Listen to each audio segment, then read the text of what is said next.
O Afundanço. Olá, sejam bem-vindos a mais um episódio de O Afundanço. Eu sou o Luís Jantes e hoje vamos dar uma vista de olhos pelo muito que se passou no último fim de semana com as equipas do Sul. Numa fase da época em que muito ainda falta decidir e cada jogo é uma final. Vamos analisar como estão as nossas formações nos seus campeonatos, sendo que para a maior parte o êxito está mesmo ao virar da esquina. Mas uma derrota pode deitar por terra todo o trabalho de uma época.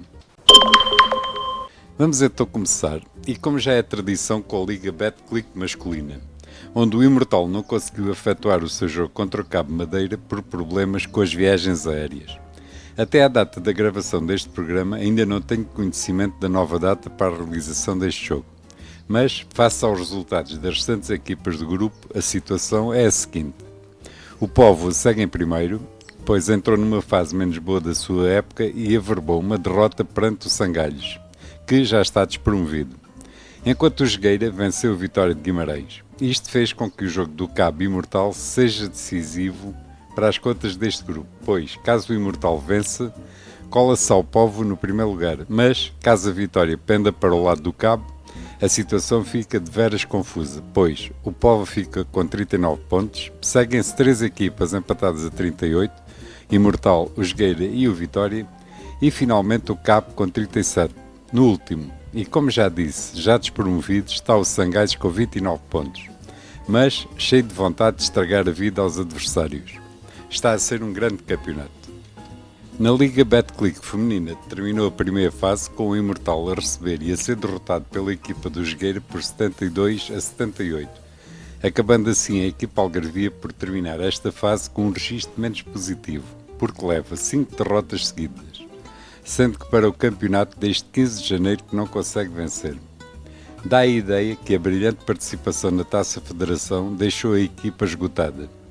No entanto, os objetivos foram alcançados e a participação no play-off assegurada. Agora, segue-se o Benfica e realisticamente o que podemos esperar é que a equipa do Algarve venda cara este apuramento. Falando do jogo do fim de semana, foi uma partida bastante equilibrada, onde o vencedor teve que ser encontrado após prolongamento, pois no final do tempo regulamentar estava tudo empatado. No final, os jogadores albufeirenses não conseguiram aguentar o ímpeto das aveirenses e o resultado final pendeu para a formação nortenha. Os destaques deste jogo foram para Mónico Pereira do Imortal com um duplo-duplo, 13 pontos, 12 ressaltos, 2 assistências, 2 roubos de bola e 19 pontos de valorização. Sendo que a melhor jogadora e marcadora do desafio foi Fatoumata Jaló do Jogueira com 23 pontos, 2 ressaltos, 2 assistências, 4 roubos de bola e 20 pontos de valorização. Como tinha dito, esta fase terminou, agora seguem-se os playoffs, tendo o primeiro jogo entre o Benfica e o Imortal marcado para dia 2 de abril. Boa sorte para as jogadoras algarvias. Vamos agora falar da Pro Liga, grupo de promoção, onde o Portimonense, a fazer uma época a todos os títulos notável, averbou mais uma vitória. Desta vez em casa do Iliabo por 83-93, cimentando a sua segunda posição. E estando nesta altura com pé e meio nos playoffs, um prémio bem merecido para uma época muito bem conseguida. Falando do jogo, foi uma partida sempre bem controlada pela equipa algarvia, que apenas perdeu um dos quartos e somente por um ponto. Como destaques deste jogo tivemos na marcação de pontos Michel Anne pela equipa de Ilha com 30 pontos, melhor marcador da partida. Pelo lado dos algarvios, Matias Bernardini com 23 pontos. Como destaques tivemos o já referido Michel Anne, considerado o melhor jogador do desafio com um duplo-duplo, os já falados 30 pontos, 11 ressaltos, 2 assistências, 1 roubo de bola e 38 pontos de valorização. Pelo lado da equipa forasteira tivemos Roberto McCoy, igualmente com um duplo-duplo, 17 pontos, 12 ressaltos, 2 assistências, 4 roubos de bola e 27 pontos de valorização. Na classificação, segue o Galomar em primeiro com 21 pontos, seguido por Portimonense com 20. Depois, ainda em lugares de playoff, estão 2 equipas empatadas, o Iliabum Clube e o BSA, ambos com 19 pontos. Seguidamente, e ainda com hipóteses de lugar por um dos lugares de acesso, seguem Galitos do Barreiro com 18 pontos e Galitos de Aveiro com 17. Por fim, e já sem grandes hipóteses de entrar nestas contas, vêm Vasco da Gama com 16 pontos e Caluz com 14. Finalmente, só de referir que no próximo fim de semana vamos ter um escaldante Portimonense Galomar em Portimão, dia 2 de abril, pelas 16h30. num jogo que pode definir a liderança deste grupo. Vamos todos torcer pelo Portimonense nesse dia. No grupo de manutenção, houve grande jogo em Olhão, com o ginásio olhanense a receber e a vencer o Atlético de Ponte Sor por uns apertados 84-82. Num jogo nem sempre bem jogado, mas com ambas as equipas a lutarem até ao limite das suas forças para conseguirem os preciosos 2 pontos e, mais uma vez, com a devida vénia, aqui estão as declarações do treinador Cláudio Garcia a fazer a habitual análise do jogo para as redes sociais do clube e que eu, com o devido respeito, transcrevo. Jogo eletrizante, mais uma vez com elétrico. Se achámos que devíamos ter ganho no jogo da primeira volta, desta vez conseguimos mesmo fechar o resultado a nosso favor. Exigimos à equipa que entrasse bem no jogo a liderar o resultado e, apesar de algumas alternâncias no marcador, conseguimos acabar por ganhar o primeiro quarto por 22-16. O segundo quarto perpetuou o bom momento e o largado da vantagem, novamente 22-16. Ao intervalo, ressalvamos junto da equipa que, apesar da vantagem de 12 pontos, teríamos de voltar a ganhar os próximos quartos e não relaxar, mas foi o que aconteceu. Os primeiros 6 minutos do terceiro quarto foram nossos, chegámos a ter uma vantagem de 20 pontos e o Elétrico só tinha concretizado 4 pontos, mas a equipa de Ponte Sor não baixou os braços e aumentou a agressividade na defesa. Nós não conseguimos reagir, sofremos 22 pontos em pouco mais de 4 minutos e acabámos o terceiro quarto com uma vantagem de apenas 5 pontos. No quarto decisivo, rodámos mais o plantel em busca de uma nova dinâmica de jogo e fomos pouco a pouco mantendo o resultado a nosso favor. Ataques curtos da nossa equipa permitiram que o Atlético se fosse aproximando no resultado e chegar a 2 pontos de diferença. Mas no fim, no último esforço da nossa defesa, conseguimos reagir e ganhar a posse de bola final e consequente vitória. O Elétrico é a equipa mais física que defrontámos nesta edição da Pro Liga. Ambos os jogos se pautaram pela luta, defesa aguerrida e ataques espetaculares. Foram 2 grandes espetáculos e parabéns a todos os intervenientes. Agora, há que pegar na calculadora, a 2 jogos do fim, as 4 equipas do Grupo de Manutenção Sul têm os mesmos pontos e nós estamos em segundo. Como tal, dependemos apenas e só de nós, por isso vamos a Coimbra tentar garantir já a manutenção. É com esse mote que vamos trabalhar esta semana. Foram as palavras do Cláudio Garcia a fazer a habitual análise ao jogo. E eu, embora concordando com o Cláudio Garcia, de que era ótimo arrancar os 2 pontos a Coimbra, se tal não acontecer, fica a faltar o jogo mais importante da época, que será contra o Sampaense Basket, dia 8 de abril no pavilhão do ginásio. Vai depender e muito dos resultados das restantes equipas. Vamos agora falar um pouco dos destaques individuais do jogo, começando pelos melhores marcadores. Tivemos do lado ginasista Jálio Myers, melhor marcador do desafio com 25 pontos, enquanto pelo lado do Elétrico o melhor marcador foi Denison Francisco com 19 pontos. Como destaques tivemos como melhor jogador do desafio o referido Jálio Myers com os ditos 25 pontos, a que juntou 7 ressaltos, 3 roubos de bola, 29 pontos de valorização. Pelo lado da equipa alentejana, o melhor jogador foi Tedoyam Simão, com 18 pontos, 3 saltos, 9 assistências, 2 roubos de bola e 26 pontos de valorização. Na classificação, e começando pela Zona Norte, temos em primeiro lugar a Académica com 21 pontos e já a salvo da descida de divisão, seguido por Meia Basket com 20 e pelas minhas contas também já fora de perigo. Restante depois, o Elétrico com 18 pontos e o Sampaense com 17. Sendo que no calendário o Elétrico recebe o Benfica Sub-23 no próximo fim de semana, indo depois jogar a casa do Barreirense no fecho desta competição. Realisticamente, a turma alentejana tem todas as condições para se manter na Proliga. Um cenário que, digo francamente, achava muito improvável aqui há algumas semanas. Grande Elétrica fazendo passar por mentiroso. Na Zona Sul, as contas são fáceis de fazer. Estão todos empatados a 17 pontos, podendo qualquer um descer de divisão. Tenho para mim que o ginásio vai arrancar 2 vitórias nos jogos que lhe faltam e terminar a época com o seu objetivo e um espírito bem positivo. Vamos virar agora as nossas atenções para a primeira divisão, começando com o grupo de promoção sul, em masculinos, onde o Farense recebeu e venceu o Chamusca no jogo, onde, para além do aspecto desportivo, tivemos a lamentar a grave lesão sofrida por um dos jogadores de Chamusca, Ivan Fernandes, que sofreu uma queda aparatosa e caiu sobre o pulso, tendo sofrido uma fratura. Deste espaço endereça as melhores recuperações para o jogador e que regresse depressa ao que gosta de fazer, jogar basquete. Em relação ao jogo, foi uma partida muito animada, dentro do que tem sido habitual nestes últimos tempos, pois todas as equipas fazem ponto de honra em querer vencer o Farense, especialmente no seu campo. E o Chamusca quase o conseguiu, fruto de um quarto, onde encostou literalmente o Farense às cordas, tendo no entanto a equipa da casa conseguido, a muito custo, manter a diferença no marcador. Como destaques deste jogo tivemos, pela parte da equipa da casa, melhor marcador e jogador do desafio, Marcus Terry com 24 pontos, 4 ressaltos, uma assistência, um roubo de bola, um desarme de lançamento e 25 pontos de valorização.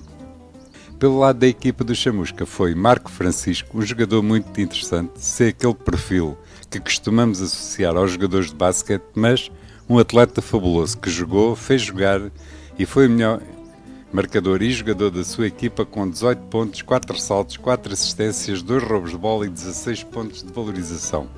No outro jogo deste grupo jogaram o terceiro classificado, o Imortal, contra o primeiro, Clube de Basquete Queluz, em Albufeira, tendo o resultado sido favorável aos visitantes por 83 a 101, e onde a equipa da casa se apresentou reforçada por 2 jogadores da equipe principal.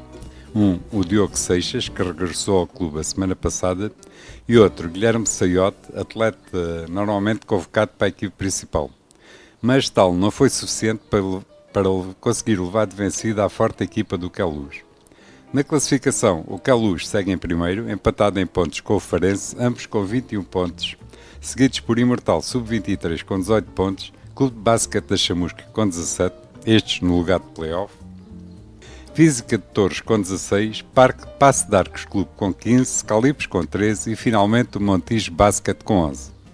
As situações estão praticamente definidas neste grupo, pois, a meu ver, as equipas para o playoff estão encontradas, restando agora emparelhá-las. E estou convencida que, como nem o Farense nem o Queluz estão com vontade de enfrentar o Imortal Sub-23 logo na primeira fase dos playoffs, o jogo que vai opor estas duas equipas é crucial para definir quem vai ficar em primeiro e em segundo. Lembro que este jogo vai ser dia 22 de abril, ainda há uma longa distância, mas como não acredito que quer uma quer outra equipa vacilem até lá, vai ser neste jogo que os papéis vão ficar clarificados. No grupo de manutenção sul, o CBA foi até aos Açores impor uma derrota ao Hangar Basket por 81 a 86, num jogo onde a equipa da casa dominou até um intervalo, mas que na segunda parte, fruto da melhor qualidade da equipa algarvia, a balança pendeu para os visitantes. Os destaques deste jogo foram para Darion Allen, melhor marcador e jogador do desafio, jogador do Hangar Basket, com os seguintes números: um duplo-duplo, 31 pontos, 18 ressaltos, um desarme de lançamento e 42 pontos de valorização. Pelo lado dos visitantes, o destaque foi para Anthony Peacock, igualmente com um duplo-duplo, 30 pontos, 19 ressaltos, uma assistência e 39 pontos de valorização. Na classificação, o CBA segue tranquilamente no primeiro lugar com 21 pontos, já há 4 pontos de um duo que o persegue, que são o Basket Almada e o Sporting Marinhense, com 17 pontos, seguidos por Estoril Basket, Academia do Lumiar e Atlético de Portugal com 16 pontos. Finalmente, na zona vermelha estão Hangar Basket com 14 e Moscavide com 10, ambos com menos um jogo. Portanto, tranquilidade absoluta para o CBA, que continua invicto nesta fase, e muitas dores de cabeça, especialmente para o Moscavide. No Nacional da Primeira Divisão Feminina, grupo de promoção, as nossas representantes, tal como tinha calculado, tiveram sortes diferentes. O ACD Ferraguda, a confirmar-se como o grande favorito desta série, foi vencer o Sporting Coimbrões por 55 a 59, num jogo onde a equipa visitante arrumou a questão no segundo quarto. E num jogo onde os restantes quartos foram bastante equilibrados. Os destaques neste jogo em termos de marcação de pontos foram para Catarina Mateus dos Coimbrões e Mirella Ávila do Ferragudo, ambas empatadas com 19 pontos. Sendo que para melhor jogador do desafio foi eleita Catarina Lopes com os seguintes números: um duplo-duplo, 17 pontos, 21 ressaltos e 28 pontos de valorização. Pelo lado da equipa algarvia, a melhor jogadora foi a já citada Mirella Ávila com os 19 pontos, 8 ressaltos e 21 pontos de valorização. No outro jogo do grupo, André de Rezende foi até a casa de outra das fortes concorrentes a vencer esta série, o Clip Teams, e foi derrotada por 73 a 67, num jogo onde sussurrou no segundo e terceiro quarto. No entanto, fica o registro de um jogo muito interessante das jogadoras alentejanas. Os destaques neste jogo foram no aspecto da marcação de pontos para Amber Kulkens, do Clip Teams, com 18 pontos, e para Laney Rodney, melhor marcadora, a que juntou o título de jogadora mais valiosa do desafio, com um duplo-duplo, 32 pontos, 12 ressaltos, 3 assistências, 3 roubos de bola e 29 pontos de valorização. Grande jogo da jogadora norte-americana das Eburenses. Na classificação, após esta jornada, a situação é a seguinte. Em primeiro lugar, o Ferragudo com 20 pontos. Depois, segue-se um terceto constituído por Basket Barcelos, Clip Teams e Associação Desportiva Sanjoanense com 18 pontos. Seguidamente vêm os Coimbrões com 17, André de Rezende com 15, a Quinta dos Lombos sub-22 com 14 e, por fim, o CIMEC com 12. As situações começam a ficar definidas nesta série e, tal como eu esperava, a luta vai ser entre o ACD Ferragudo e as equipas do Norte. Vamos ter esperança que, mesmo orgulhosamente só, a equipa algarvia vai resolver a contente todas as dificuldades. Passamos agora para a segunda divisão, começando pela parte masculina, com a segunda fase Sul A, onde o ginásio olhanense foi até ao Seixal defrontar um dos mais fortes adversários desta competição e veio de lá com uma derrota por 84-52. Num jogo sem grande história, onde, mesmo assim, os jovens olhanenses conseguiram chegar ao fim do primeiro período a vencer. Mas uma entrada em campo no terceiro período muito fraca, pois o parcial neste quarto foi de 35-9, ditou o desfecho do resultado e pode-se dizer que ainda não foi neste jogo que apareceu a mulher da Fava Rica. Os destaques desta partida foram para André Clérigo do Seixal como melhor marcador, sendo João Serra o melhor marcador da equipa de Olhão com 20 pontos. Como jogador mais valioso foi eleito Karim Sultan do Seixal com 19 pontos, 4 ressaltos, 8 assistências, 2 roubos de bola e 26 pontos de valorização. Pelo lado do ginásio, o jogador mais valioso foi o referido João Serra, que aos 22 pontos marcados juntou 2 ressaltos, 2 assistências, 1 roubo de bola e 18 pontos de valorização. Na classificação, o Seixal segue em primeiro com 11 pontos, enquanto a jovem equipa do ginásio ocupa a última posição com 5 pontos. Igualmente para a segunda divisão masculina, mas para a zona Sul B, a Associação de Basquete Albicastrense foi até Évora bater André de Rezende por uns esclarecedores 64-100, num jogo dominado do princípio ao fim pela equipa de Castelo Branco. Os destaques deste jogo foram para Frank Israel, como melhor marcador da equipa da casa, com 9 pontos. Enquanto pelos visitantes, o melhor marcador foi Derrick Dandridge Jr. com 30 pontos. Como jogadores mais valiosos, tivemos pelo lado Eburense Tiago Pereira com 7 pontos, 8 ressaltos, 1 roubo de bola e 11 pontos de valorização. Enquanto o jogador mais valioso do desafio foi o já citado Derrick Dandridge Jr., com um duplo-duplo de 30 pontos, 12 ressaltos, 4 assistências e 1 roubo de bola, conseguiu 41 pontos de valorização. Na classificação, a ABA segue no primeiro lugar do grupo, seguido por Sporting Sub-23 e Barreirense Sub-23 com 9 pontos. Depois vem o Portimonense Sub-23 com 8 pontos e menos um jogo, acompanhado pelo André de Rezende igualmente com 8 pontos. Finalmente temos o Carnide Clube com 6 pontos e igualmente menos um jogo. Bastante equilibrado este grupo.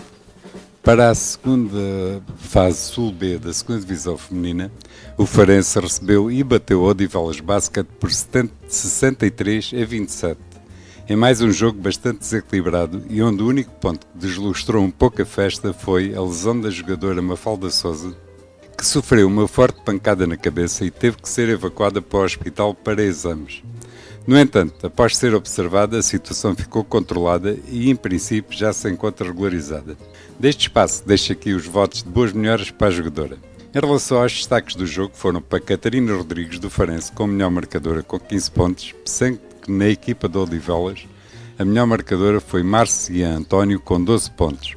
Como jogador mais valioso do encontro, foi eleita a Soraya Nazaré, com um duplo-duplo, 13 pontos, uns belíssimos 21 ressaltos, 2 assistências, 3 roubos de bola e 28 pontos de valorização.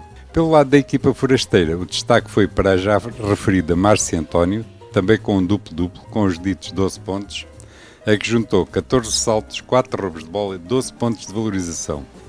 Na classificação, e em virtude do PNB Louros ter sido derrotado este fim de semana pelo Paço de Arcos por 69-65, o Farense divide o primeiro lugar com os jogadores de Louros, ambos os clubes com 11 pontos, seguidos por Dema, com 10 pontos, Paço de Arcos com 9, Odivelas com 7 e Clube Nacional de Natação com 6. No próximo fim de semana vai haver um jogo importantíssimo para as contas deste grupo, pois o Farense, dia 1, vai até casa do Guedema, num jogo que pode definir e bastante o futuro imediato deste grupo. A partir deste espaço, só temos uma exigência para a equipa de Faro: ganhar. Sendo que, se não conseguirem, a outra hipótese é ganhar. Boa sorte para as jovens farenses. Finalmente, vamos virar a nossa atenção para o que se passou este fim de semana na Taça Nacional de Séniores Masculinos, Sul E, onde houve jornada dupla. No sábado, o Atlético de Reguengos bateu a equipa dos Salesianos de Évora por uns concludentes 109-51, cimentando a sua posição de líder no grupo. Enquanto o Cabo Grândola recebeu e foi derrotado pelos bojoanenses por 63-73. No domingo houve mais 2 jogos. Os Salesianos de Évora receberam e foram derrotados pelo Cabo Grândola por 77-107, enquanto os bojoanenses receberam e bateram o ACD Ferragudo por 74-53. Após estas 2 jornadas, a classificação ficou assim ordenada. Em primeiro, os bojoanenses com 7 pontos e 4 jogos. Segundo, o Atlético de Reguengos com 6 pontos e 3 jogos. A ACD Ferragudo e Cabo Grândola com 4 pontos e 3 jogos. Finalmente, os Salesianos de Évora com 3 pontos em 3 jogos. E em termos nacionais, estamos conversados. Nós vamos ficar por aqui. Amanhã há mais, com 2 sextos de conversa e um convidado de peso. O nome dele é Pedro Cruz e é treinador dos sub-16 femininos do Farense, sendo coordenador do basquete feminino naquele clube. Portanto, se querem saber como está o Farense na vertente feminina, não percam os 2 sextos de conversa amanhã. Agora sim, fiquem bem e já sabem, grandes jogos de basquete.